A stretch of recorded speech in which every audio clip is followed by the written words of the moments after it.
And we are back with the fourth segment of the GSMC Sports Podcast presented by the GSMC Sports Network.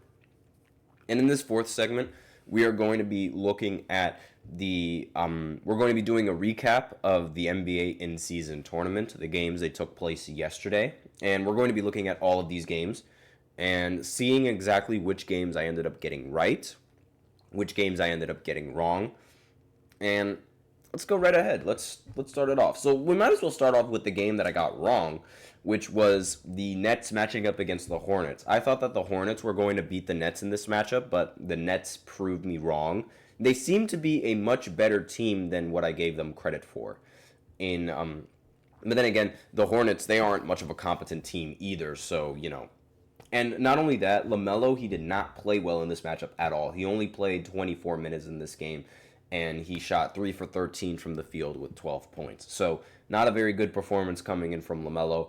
They did have a solid performance coming in from Brandon Miller with 29 points, and Miles Bridges as well getting 21 points. Again, I thought the Hornets were going to come out on top in this game, but they did not, in large part because Cam Johnson decided to turn into Kevin Durant and drop 34 points, 4 assists, and 5 rebounds, going 11 for 20 from the field and 6 for 12 from 3. Very solid performance coming in from Cameron Johnson. Was the only player to get more than 20 points in this matchup, but aside from that, everyone else played very well. There was no Cam Thomas in this game, so obviously someone else had to step up in the scoring. Ben Simmons, career high 10 points. That's just a joke, by the way. He has, I believe his career high is somewhere in the 40s, which is incredible. And let's see. Jalen Wilson, he ended the game with 17 points. Dennis Schroeder ended with 14 points and 12 assists, so he's been diming everybody up in this season so far.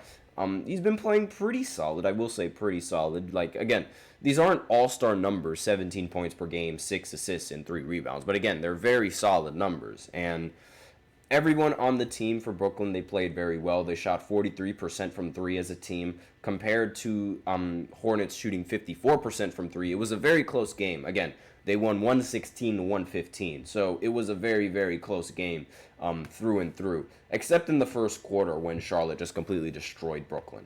But aside from that, that was the game that I ended up getting wrong. And I think another game that I ended up getting wrong was the Cavs beating the Celtics. Now, I did say that if there was any game that the Cavs were going to drop in this week, it was going to be against the Celtics. And turns out the Celtics ended up dropping them. And it seemed like the Celtics were going to blow them out after the first half. But then the Cavs, they sort of clawed their way back, and ultimately they ended up winning in the end. Lo Fettuccini's in the chat. Should the WNBA do an in-season tournament also? No, not yet. They should not do an in-season tournament because there are already NBA fans who don't like the in-season tournament. And not only that, the WNBA in-season tournament is most likely going to be a lot smaller than the NBA in-season tournament naturally because there are fewer teams in the WNBA. And maybe in the future, if the WNBA expands and if they get a lot more viewers on a majority of their games, then maybe they'll do an in-season tournament. But that also requires a lot of funding. And I'm not entirely sure if the WNBA has enough funding for that. I mean, even with the best season in the history of the WNBA in terms of viewership, they were still losing money. And NBA executives are getting tired of this because it's like, how do you mess up that season? A big reason is that they could not get enough viewers to watch the playoffs. So if they can't get enough people to watch the WNBA playoffs, then I don't know what the expectations are for people to watch an in-season tournament, which is something that NBA fans are already split on. Some people don't really like the in-season tournament. So I don't know. I don't think they should do that. Not now, at least. But going back on the Cavs and the Celtics, the Cavs, they dropped this game. They lost 117 to 120. Jason Tatum had a ridiculous performance, 33 points, 12 rebounds, and 7 assists. Jaylen Brown was a little bit quiet in this matchup with 17 points, but he has a very good starting lineup to pick up the slack. Derek White ended with 19 points. He played 42 minutes in this game. Absolutely incredible. And Al Horford, he had 20 points on 7 for 11 shooting from the field. So again, another incredible stat. Now, again, everybody else on the Celtics, we know this Celtics roster. The Celtics roster, they won the championship last year. They're a very, very competent team. And the Cavs, this season, they're also a competent team. Donovan Mitchell, he ended with 35 points. But a big reason why they ended up losing was because Darius Garland forgot how to shoot. And he ended the game with only 8 points and shot 3 for 21 from the field. It was absolutely pitiful. But again, this is sort of the expectation from the Boston Celtics and their defense. They have incredible perimeter defenders, and obviously they had, Garland, I don't know what was going on with Garland, whether he was spooked or whether he was just having an off night, but this was a very, very bad shooting night from Garland, and a big reason why the Cavs didn't win in this game. So I don't really expect them to slow down. I don't expect Garland to continue playing this inconsistent. But again, just a really, really bad performance and a big reason why the Cavs ended up dropping this game. But aside from that, I basically got every single other team in the in-season tournament right. I predicted that the Mavericks were going to end up beating the Pelicans. They ended up destroying them. Luka Doncic, Kyrie, and Klay Thompson ended up playing in this game. Luka ended with 26, Kyrie ended with 18, and Klay Thompson finally had a great game, ended with 19. Again, 19 points is a great game for Klay Thompson now. He went 5 for 9 from 3 and 6 for 15 from the field. Again, rather inconsistent from what I'm used to, but this is Klay Thompson, and he's way past his prime now. But just a solid performance, what I expected from the Mavericks to do. Brandon Ingram, he did not have 20 points in this game. Nobody had 20 points in this game for the Pelicans. And not having Zion Williamson, not having DeJounte Murray, and not having CJ McCollum on the roster would definitely lead to a result like this. They've been very disappointing so far in this season. And part of that is because of injuries, but again, best ability is availability. Now, the Lakers, they ended up beating the Jazz. What else is new? But the biggest shocker in this game was Dalton Knecht. He ended the game with 37 points and hit 9 3-pointers. This ties a rookie record for most 3-pointers, and he shot 9 for 12. Very consistent, 12 for 16 from the field as well, incredibly consistent. It's amazing how he dropped all the way down to the 17th pick in the draft, mainly because he was considered too old. And if you want to see old, look at LeBron. And really, this goes to show that some of these GMs, they really, really, really have no idea what they're doing sometimes.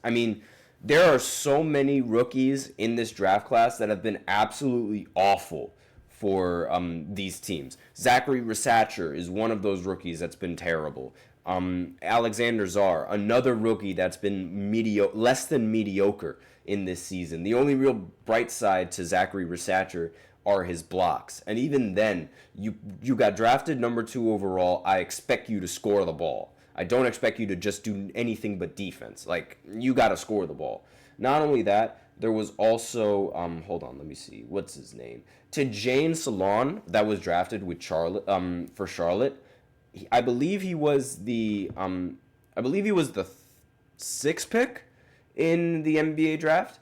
And he's just been less than mediocre. In fact, he's been really, really bad in this season. And honestly, the fact that Dalton Knecht was drafted below every single one of those guys is very, very shocking, and it might prove to be the downfall for a lot of these teams, and a big mistake, and a huge plus for the Lakers, when they really needed him to.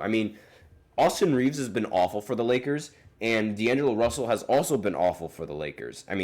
This season, Austin Reeves, yes, he is averaging 17 points per game, but there are a lot of games where he just tanks in efficiency, and specifically from the three-point line. Now, his numbers right now, they're exactly the same as they were last season, but we still sort of expect Austin Reeves to take that next step, and he has yet to do that in this season so far. So again, really just mediocre, and the expectations for him, he's not living up to it. D'Lo is also not living up to expectations either. In fact, he's regressing a lot. But regardless, LeBron James, Anthony Davis, of course, they had great games. They both dropped 26 points. LeBron ended with 12 assists, and Anthony Davis ended with 14 rebounds. Just an incredible game coming in from both of these players.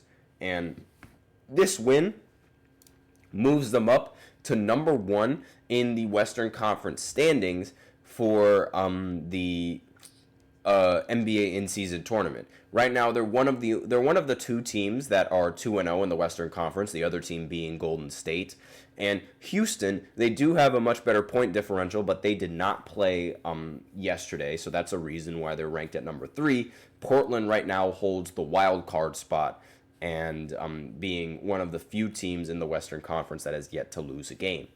And in the Western Conference, it's very, very competitive, but they've been able to make that work. And especially the Lakers. I mean, the Lakers, they've shocked everybody this season. I mean, I wasn't shocked just by judging off of JJ Redick and his IQ for the game. But again, very, very solid performance coming in from the Lakers in this matchup. The Nuggets, I already mentioned, they beat the Grizzlies with Russell Westbrook. And the Thunder, they ended up getting upset by the Spurs without Victor Wembanyama. I picked the Spurs to win in this matchup. I was not expecting Victor Wembanyama to not play in this matchup, but regardless, Chris Paul, he ended up hitting the dagger 3 that sealed the win. And while the Thunder, they had some great solid performances from SGA, 32 points, and Jalen Williams, 27 and 10 rebounds, it wasn't enough to go up against the Spurs. And despite the fact that the Thunder did not have a center, they were still somehow able to out-rebound the Spurs, which is it's very confusing how that happens. But again, a win is a win. The Spurs, they ended up winning. I was right. I wasn't right with how they won, but I was right with the fact that they won. So that's all that I have for this 4th segment. So now we're going to have to quickly go into the 5th segment because I've wasted a lot of time and go into the NFL Power Rankings. I did not expect these segments to be so long, but I'll be right back after this short break, so be sure to stay tuned.